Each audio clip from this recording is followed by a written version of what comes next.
Hello viewers, केबिथ Hindi class में आप सबका स्वागत है। मैं आप लोगों के लिए NTA UGC net, JRF, set और असिस्टेंट प्रोफेसर की तैयारी करने के लिए एमसीक्यू लेकर आई हूँ। तो बिना देर किए शुरू करते हैं आज की क्लास। यहाँ मैं आपको ये बता दूं कि ये क्लास यानी कि जो आपका सिलेबस है उसके फर्स्ट यूनिट से है, यानी कि मनोविज्ञान का आविर्भाव। पहला प्रश्न है, भारत में मनोविज्ञान का मूल स्रोत हम कहाँ पाते हैं?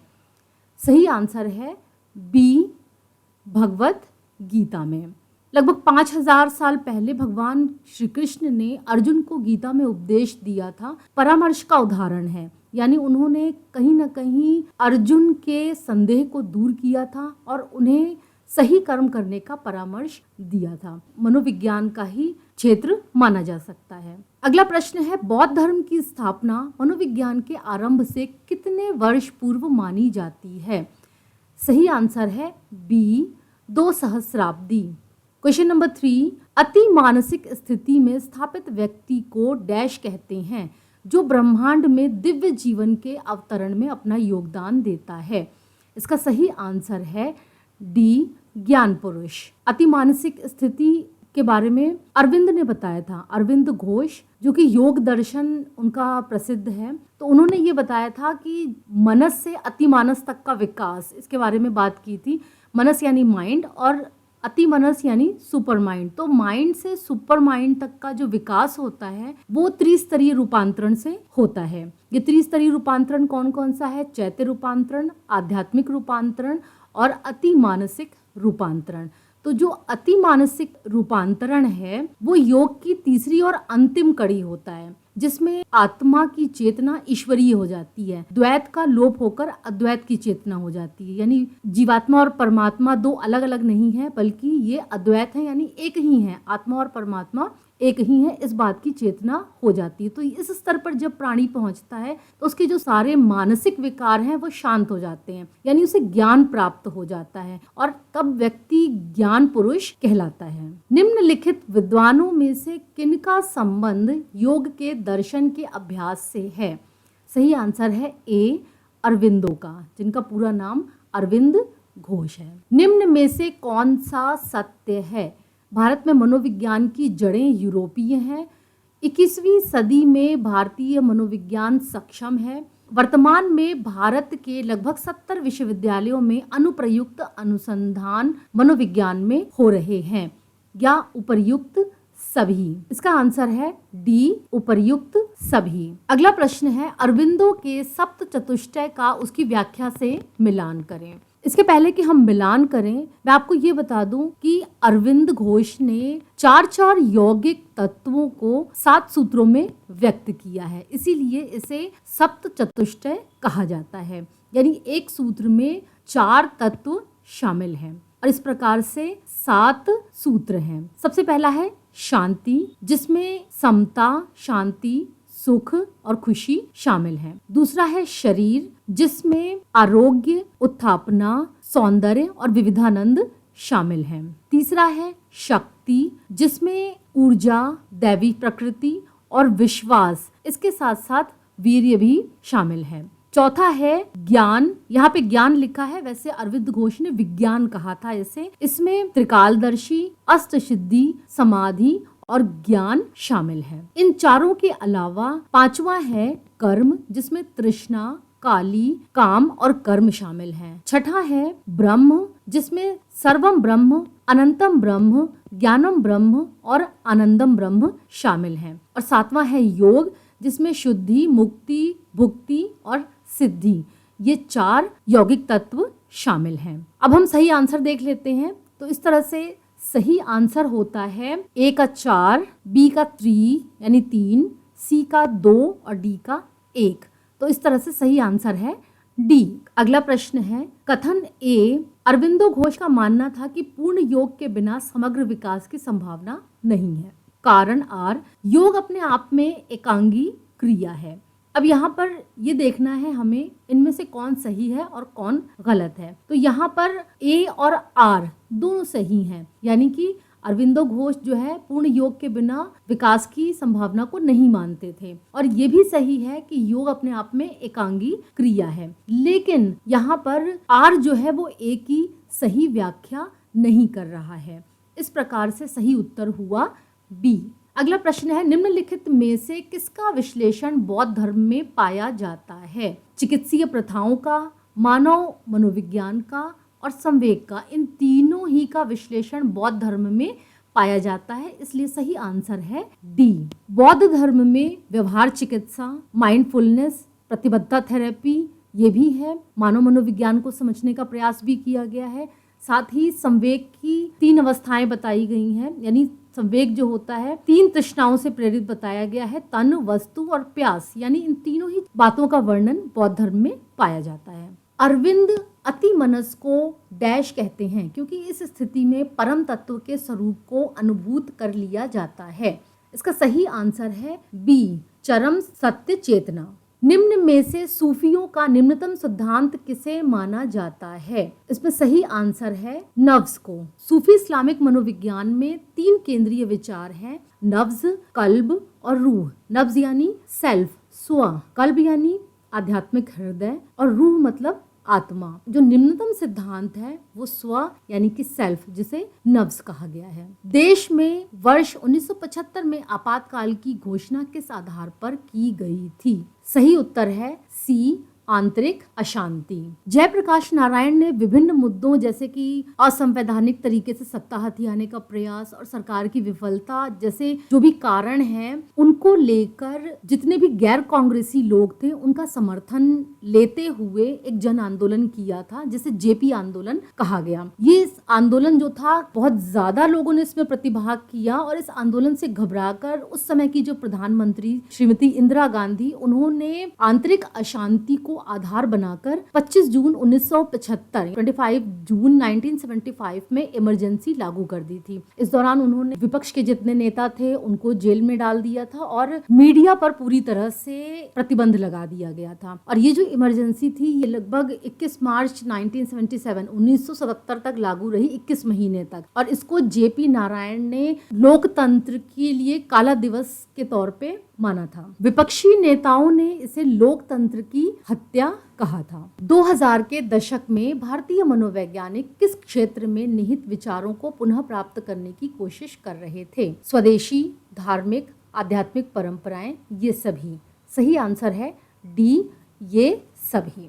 अभिधम्म मनोवैज्ञानिक उपलब्धियों में निम्न में से किसकी एक रूपरेखा थी? संवेग का एक सिद्धांत, व्यक्तित्व के प्रकार का एक सिद्धांत, नैतिक व्यवहार के। सही आंसर है सी, यानी ए और बी दोनों। यहाँ पर ए है 1 और 2 और बी है 2 और 3, यानी कि तीनों ही वाक्य सही हैं।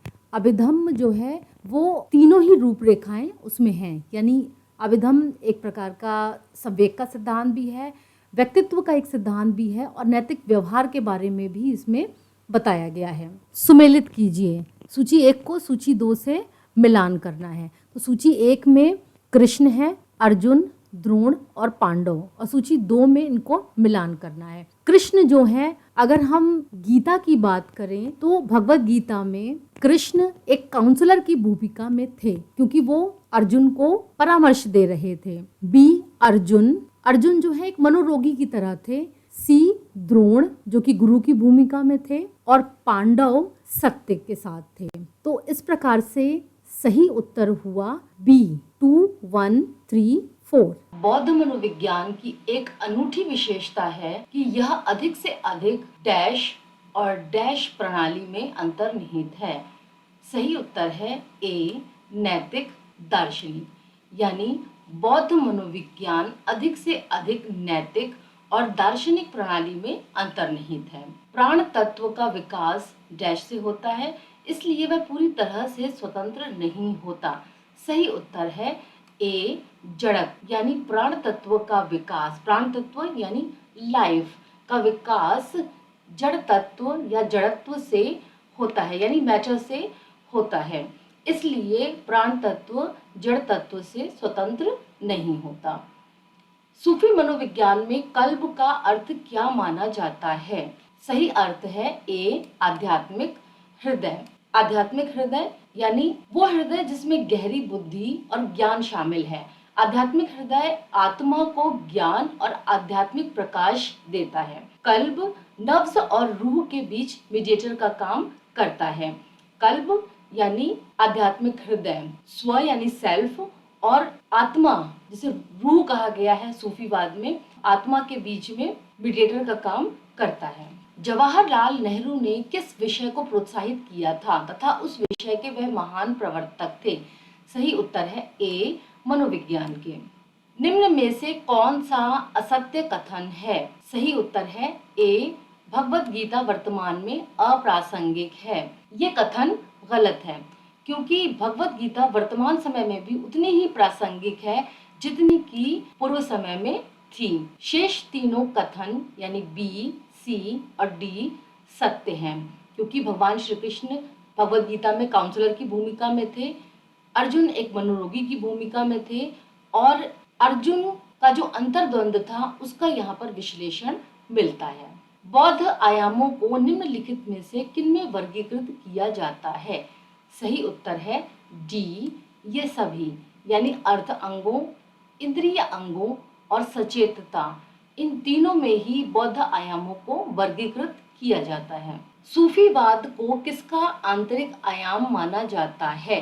सही उत्तर है ए, इस्लाम का। सूफीवाद पैगंबर मोहम्मद और कुरान की शिक्षाओं पर आधारित है। अकादमिक रूप में भारत में मनोवैज्ञानिक शिक्षा का प्रारंभ किया गया। सही उत्तर है सी, 20वीं सदी में, क्योंकि 20वीं सदी वो समय है जब भारत में विभिन्न प्रकार के विश्वविद्यालय खोले जा रहे थे। साथ ही भारतीय मनोविज्ञान पर घोषणा पत्र जारी करना भारत में मनोवैज्ञानिक क्षेत्र के लिए एक मील का पत्थर साबित हुआ, जिसके बाद एकेडमिक रूप से मनोविज्ञान की शिक्षा का भारत में बहुत अधिक प्रयास किया गया।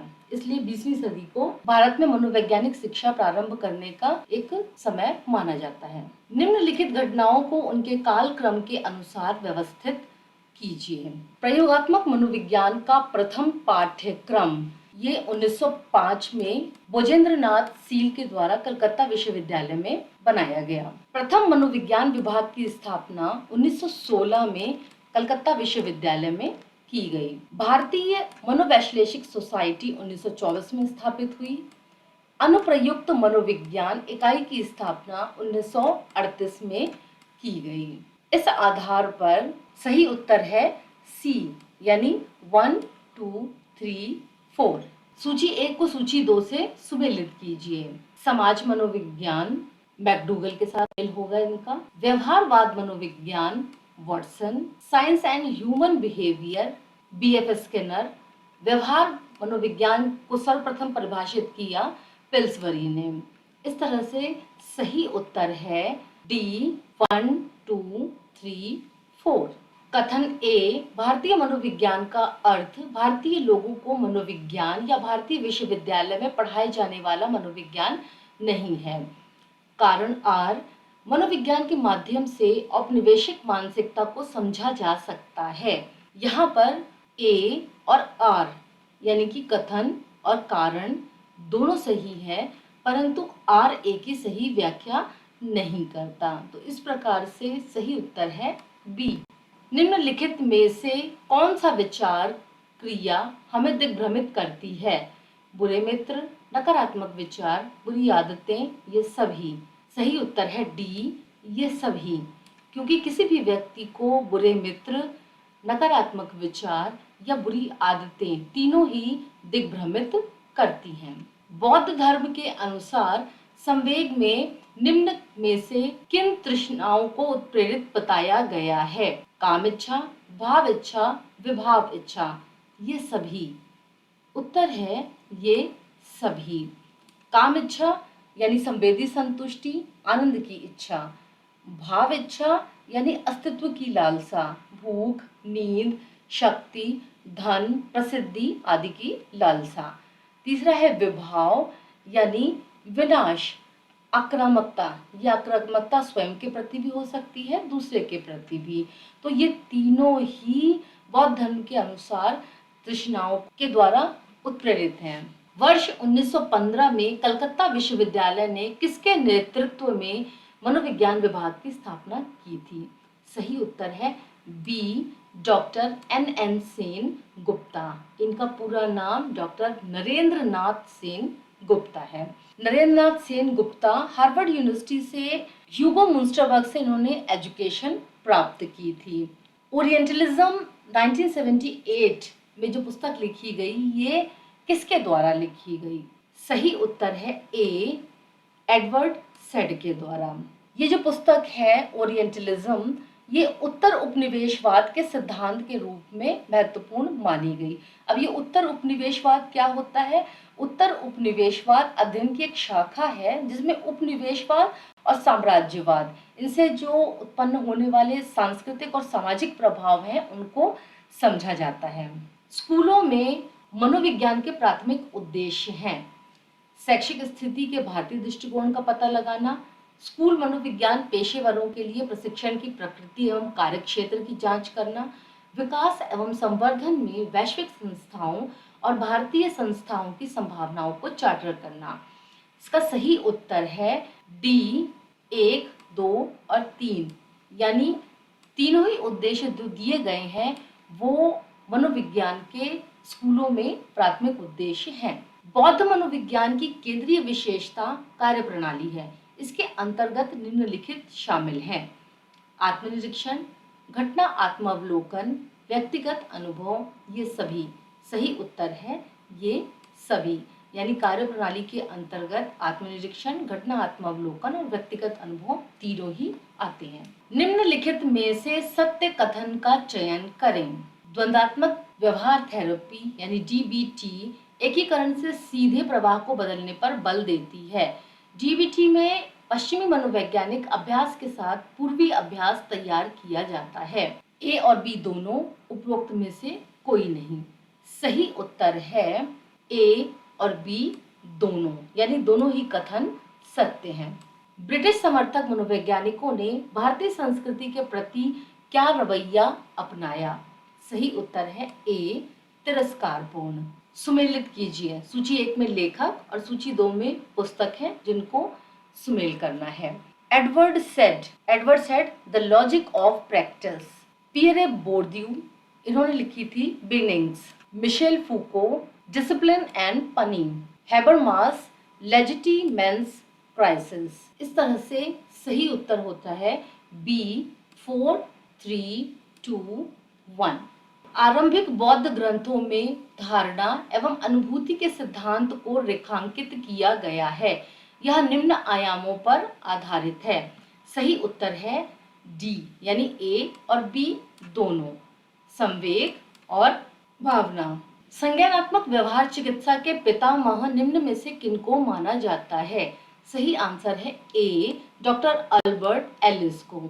डॉक्टर अल्बर्ट एलिस, जिन्होंने संज्ञानात्मक व्यवहार चिकित्सा के साथ साथ तर्क संगत भावनात्मक व्यवहार चिकित्सा के लिए भी इनको जाना जाता है। फ्राइड के बाद ये दूसरे मनोवैज्ञानिक हैं जिनको सबसे प्रभावशाली मनोचिकित्सक माना गया है। नंदी ने 1970 के दशक के मनोविज्ञान भारतीय मनोविज्ञान को किन उपमाओं से संबोधित किया था? सही उत्तर है डी, ये सभी, यानी सुस्त, प्रतिकारक और दर्दनाक, इन तीनों ही नामों से उन्होंने इसको संबोधित किया था।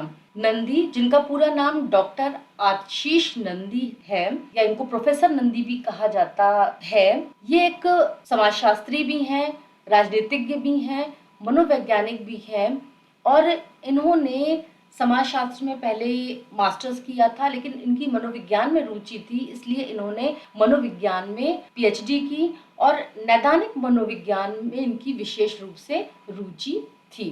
डॉक्टर आशीष नंदी ने मनोविज्ञान को ऐसा क्यों बोला, इसके पीछे वजह ये थी कि 1970 के दशक में जब देशज मनोविज्ञान का उदय हुआ, उस समय तो लोगों में बहुत उत्साह था, लेकिन धीरे धीरे यह महसूस किया गया कि भारतीय मनोविज्ञान में कुछ विशेष हो नहीं रहा है, यानी कुछ विशेष कार्य नहीं हो रहा है, और जो रिसर्चेस हो भी रही थी वो एक तरह से भटकाव वाली थी, कोई विशेष कार्य नहीं हो रहा था। इसीलिए नंदी ने ये कहा कि भारतीय मनोविज्ञान न केवल अनुकरणीय और उपासक हो गया है, बल्कि सुस्त और प्रतिकारक भी हो गया है। यानी कि भारतीय मनोविज्ञान कहीं न कहीं पश्चिमी मनोविज्ञान का उपासक है और उसी का अनुकरण कर रहा है, इसलिए वो खुद कुछ नहीं कर पा रहा है, तो वो सुस्त, प्रतिकारक और दर्दनाक है।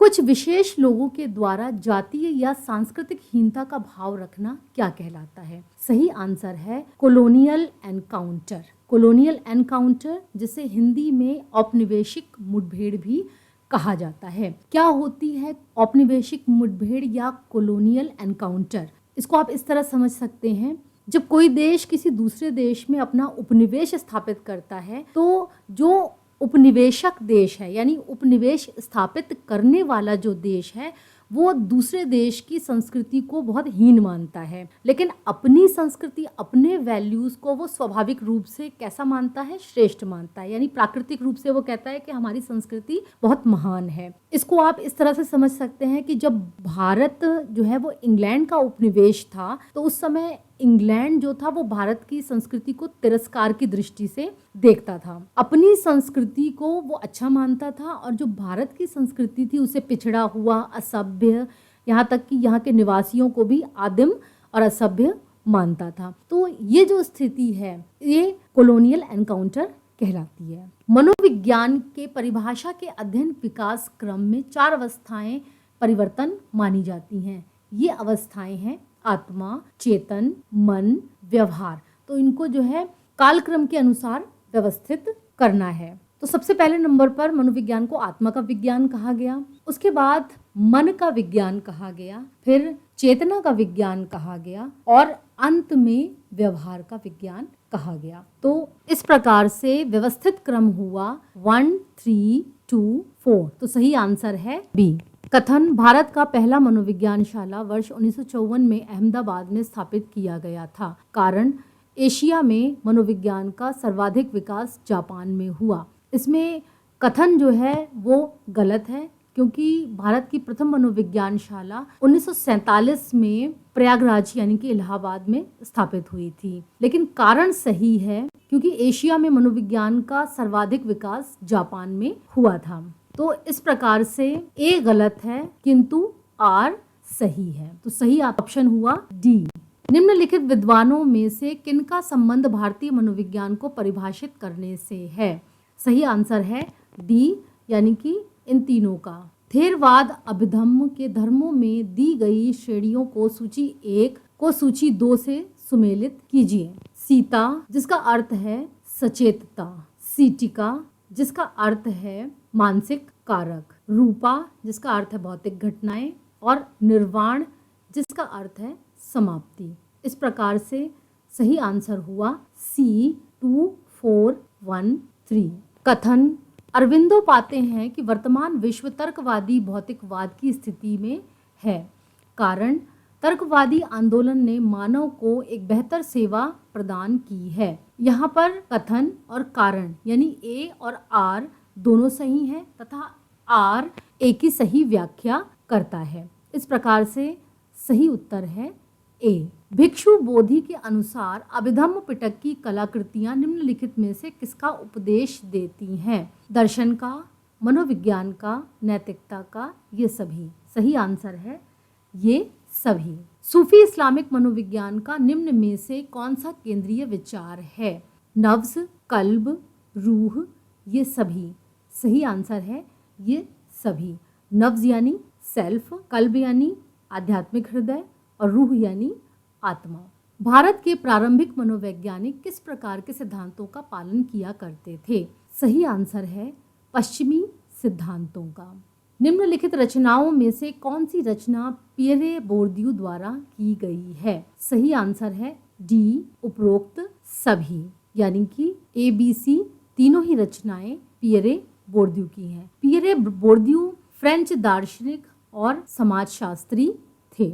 इरफान के अनुसार सूफीवाद क्या है? सही आंसर है बी, आत्मा का विज्ञान। भारत में मनोविज्ञान अनुसंधान और शिक्षण का पहला केंद्र कौन सा था? सही आंसर है सी, कलकत्ता विश्वविद्यालय। ये जो कोलकाता यूनिवर्सिटी है, इसमें आधुनिक पश्चिमी मनोविज्ञान को एक विषय के रूप में सबसे पहले यहीं पर लाया गया था, यानी कलकत्ता यूनिवर्सिटी में ही लाया गया था। प्रयोगात्मक मनोविज्ञान का प्रथम पाठ्यक्रम यहीं बना था।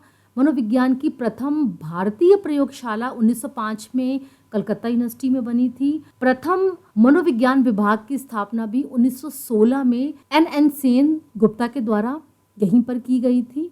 और एन सेन गुप्ता जो है वो हार्वर्ड यूनिवर्सिटी से ह्यूगो मुंस्टरबर्ग से शिक्षा प्राप्त किए थे। सेन गुप्ता के बाद गिरीन्द्र शेखर बोस मनोविज्ञान विभाग के अध्यक्ष बने थे और ये वो पहले व्यक्ति थे, यानी शेखर बोस पहले व्यक्ति थे जिन्होंने मनोविज्ञान में पीएचडी की थी। तो इस तरह से आप देख सकते हैं कि कलकत्ता यूनिवर्सिटी जो है वो मनोविज्ञान अनुसंधान और शिक्षण का केंद्र था। निम्नलिखित को उसकी स्थापना काल के अनुसार व्यवस्थित कर सही उत्तर चुनिए। यहाँ पे 4 अलग अलग विभागों के बारे में बताया गया है। तो सबसे पहला है इंडियन साइकोलॉजिकल एसोसिएशन, जो कि 1925 में स्थापित हुआ था। इसके बाद है Indian association of clinical psychology, जिसे IACP भी कहा जाता है। ये 1968 में स्थापित हुआ था। मैसूर विश्वविद्यालय में मनोविज्ञान विभाग ये 1924 में स्थापित हुआ था, यानी 1924 में। और पटना विश्वविद्यालय में मनोविज्ञान विभाग जो कि 1946 में स्थापित हुआ था, 1946 में। तो अब आप इसको इनकी स्थापना समय के अनुसार व्यवस्थित कर सकते हैं। सही आंसर है ए। आज का ये वीडियो और इसमें शामिल प्रश्न आपको कैसे लगे कमेंट्स करके ज़रूर बताइएगा। साथ ही अगर आप इस चैनल पर नए हैं तो मेरे चैनल को सब्सक्राइब कीजिए, बेल आइकन प्रेस कीजिए, लाइक कीजिए और शेयर कीजिए। धन्यवाद।